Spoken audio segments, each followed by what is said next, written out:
তাই আমরা অনতি বিলম্বে ভোটের দাবি করা হচ্ছে, যেই দলকেই জনগণ ভোট দিবে সেই দলই ক্ষমতা আসবে।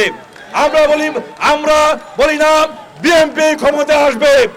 আমাদের নেতা তারেক রহমান বলেছেন বিএনপি ক্ষমতা আসবে, এই কথা আমরা বলি না। তারেক রহমান বলেছেন বাংলাদেশের জনগণ যাকে ভোট দিবে সেই ক্ষমতা আসবে, সেই রাষ্ট্র পরিচালনা করবে, সেই জনগণের সেবক হিসাবে কাজ করবে।